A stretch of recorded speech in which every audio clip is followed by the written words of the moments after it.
노마드와 함께하는 미술사 이야기. 오늘은 메디치 효과와 4차 산업혁명이라는 주제를 가지고 미술사를 이어가 보도록 하겠습니다. 자, 르네상스는 융합의 결과였다. 제가 지난번 영상에서 여러분에게 이 내용을 말씀을 드렸었는데요. 정말로 다양한 융합 현상이 일어나게 됩니다. 이 르네상스 시기에는요, 헬레니즘과 헤브라이즘의 융합, 예술과 과학의 융합, 새로운 철학과 예술의 융합. 자, 이러한 융합이 새로운 시대의 운동으로 분출한 때가 바로 르네상스입니다. 그런데요, 이와 같은 르네상스적인 융합이 폭발하는 데 있어서는 두 가지 용광로가 있어야 했습니다. 자, 그것이 무엇이었을까요? 하나는요, 보테가, 즉 피렌체의 공방이었습니다. 또 하나는 메디치 가문이라는 용광로가 있었습니다. 이 두 가지 시스템이 있었기 때문에 르네상스라고 하는 창조적인 예술 문화 운동이 성공적으로 피렌체에서 일어날 수가 있었던 것입니다. 자, 보테가 공방은요, 지금도 피렌체 가죽 공방이 아주 굉장히 유명합니다. 검색을 해보면 5개 내지 6개가 유명한 공방집이 구글에 검색이 되는 것 같습니다.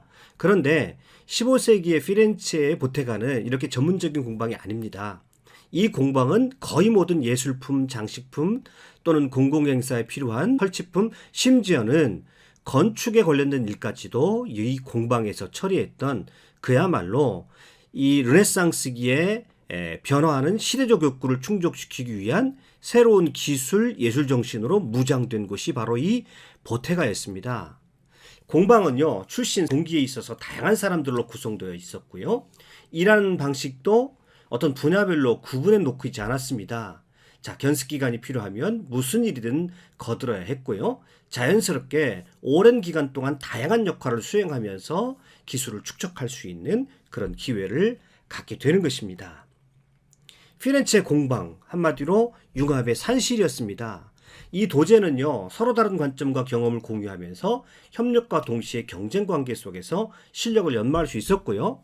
회화, 조각은 물론이거니와 아름다움을 추구하는 일이라면 종류에 관계없이 실물을 익힐 수가 있었던 것이 바로 이 피렌체 공방이었습니다. 그야말로 이 피렌체 공방은 거대한 융합의 산실이었고 융합을 통한 창조의 발전소였던 것입니다.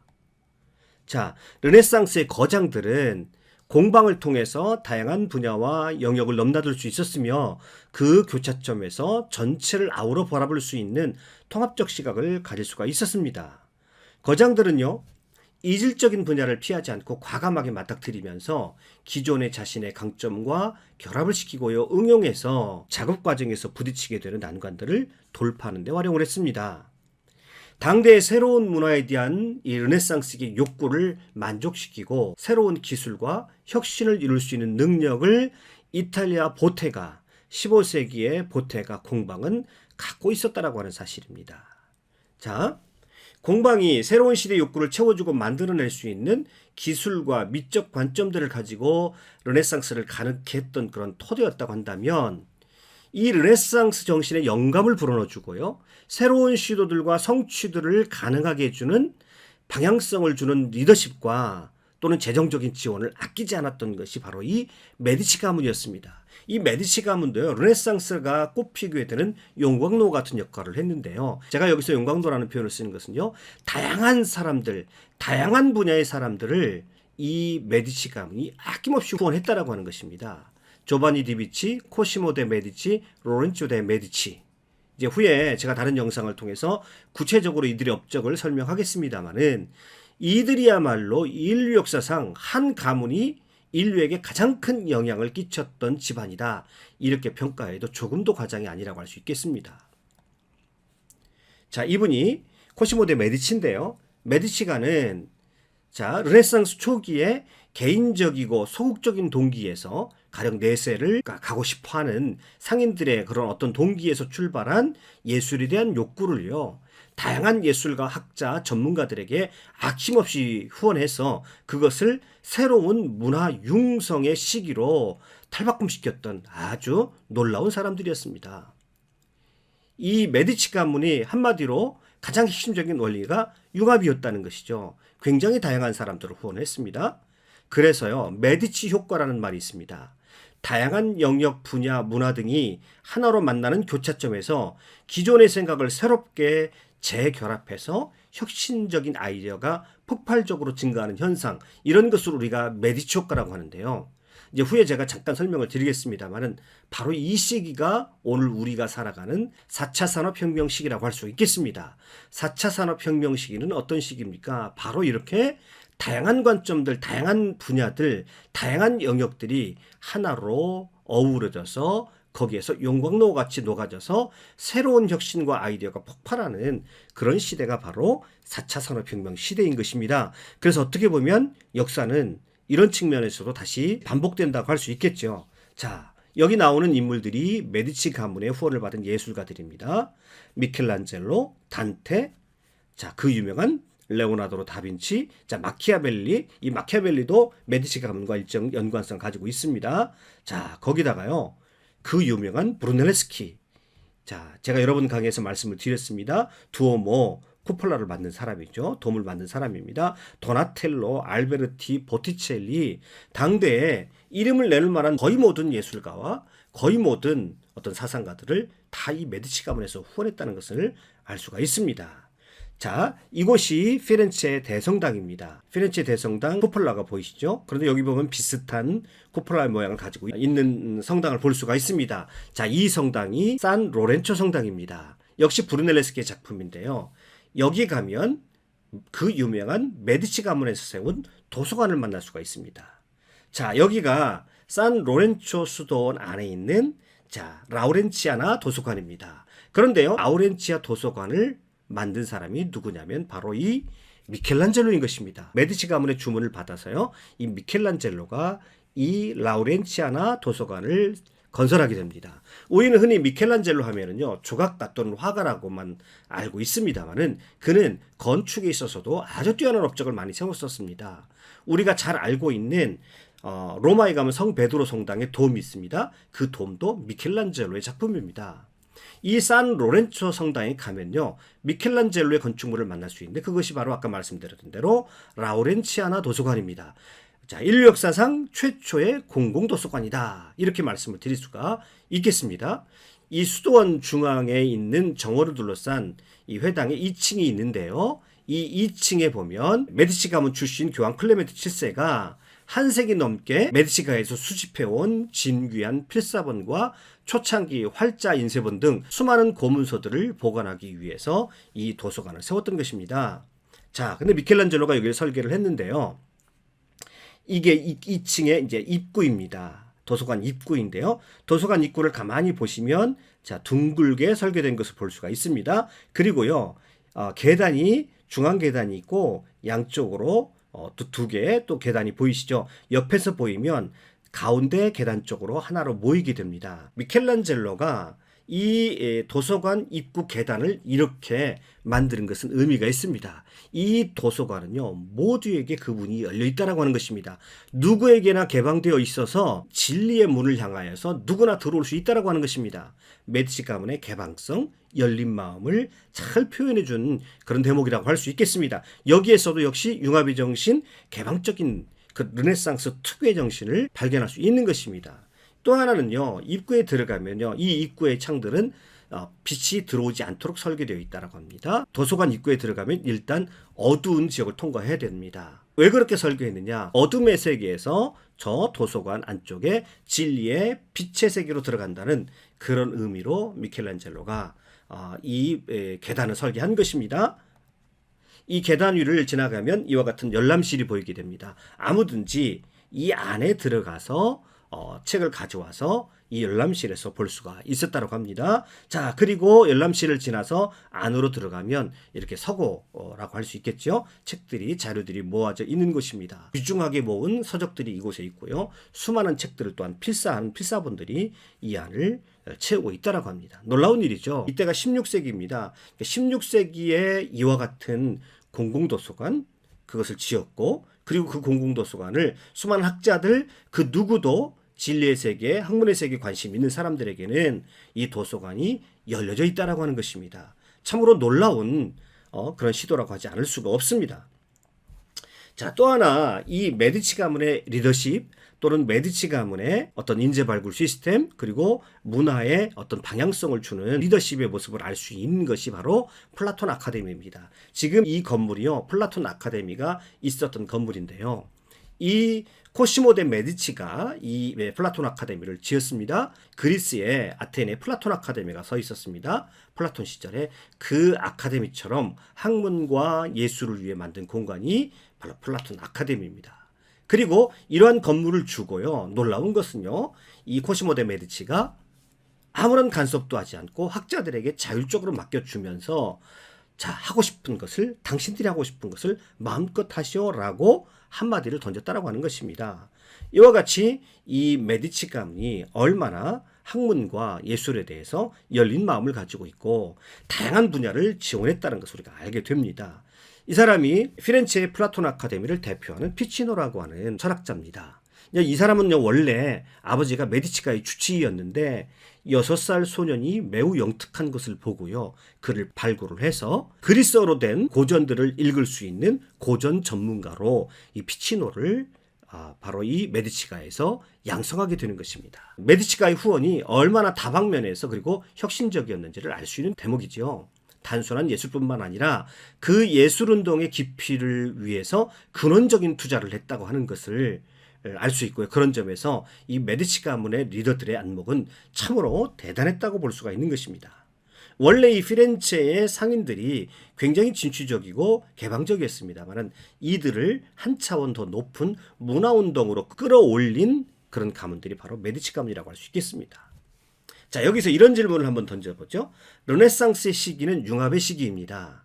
모든 분야가 이 메디치 가문의 리더십과 공방들에서 일하는 예술가 또는 작곡가들이 굉장히 진취적으로 여러 분야를 융합하면서 새로운 혁신을 이뤄냈던 그런 시기들입니다. 그렇다고 한다면 이러한 시대적인 배경을 통해서 굉장히 르네상스적인 인물이 탄생할 것인데 최고의 르네상스형 인간은 누구라고 할 수 있겠습니까? 르네상스형 인간이라고 한다면 끊임없이 호기심을 가지고 한 분야에 국한되지 아니하고 계속 새로운 시도를 해서 계속 새로운 창조를 만들어냈던 사람, 자신 안에 그러한 모든 것을 융합시켜서 새로운 어떤 흐름을 만들어냈던 그런 인물을 우리가 르네상스형 인물이라고 할 수 있겠는데요. 최고의 르네상스형 인물이 누구일까요? 두말할 것도 없이 레오나르도 다빈치죠. 이 다빈치의 직업을요, 여러분 한번 보시죠. 제가 일부만을 기록해 놓은 것입니다. 화가, 조각가, 발명가, 건축가, 기술자, 해부학자, 식물학자, 천문학자, 지리학자, 도시계획가, 음악가, 너무너무 다양한 직업을 가지고 있었습니다. 직업으로 따지면 이렇다는 겁니다. 그가 관심을 가진 분야가 얼마나 방대했는지를 알 수가 있겠습니다. 그러니까 굉장한 천재가 나올 때에는, 르네상스형의 융합형 인재가 나올 때에는 바로 그러한 시대적인 배경 가운데 다빈치가 나왔다라고 하는 것이죠. 그래서요, 역사상 최고의 천재는 누굴까? 영국의 과학 전문지 네이처지가 2007년 11월에 인류 역사를 바꾼 천재 10명의 순위를 매기게 됩니다. 여러분이 예상하셨던 대로 다빈치가 1위이고요. 2위가 셰익스피어고요. 3위가 게테이고요. 4위가 피라미드의 설계자들, 5위가 미켈란젤로였습니다.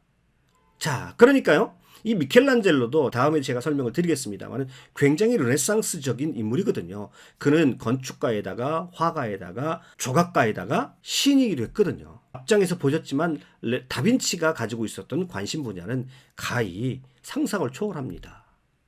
자, 그래서요, 가장 창의적인 인물, 최고의 천재를 바로 이와 같은 15세기의 피렌체 분위기가 만들어냈다라고 하는 것입니다. 그러니까 다빈치라는 천재가 괜히 나온 것이 아니라 이런 15세기, 16세기의 이 피렌체의 이 분위기 속에서 나왔다라고 하는 것입니다.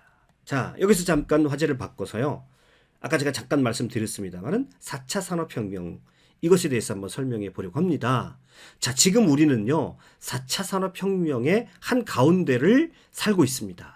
4차 산업혁명이 급격하게 진행되고 있어서요, 정신을 차리지 않으면 세상이 어떻게 변할지를 우리가 감히 예단할 수 없는 그런 시대를, 혁명적인 시대를 우리가 살고 있는데요. 이 혁명이라고 하면요, 사람들이 살아가는 삶의 방식이 급격하게 변화를 불러오는 그런 진보를 우리가 혁명이라고 말하죠.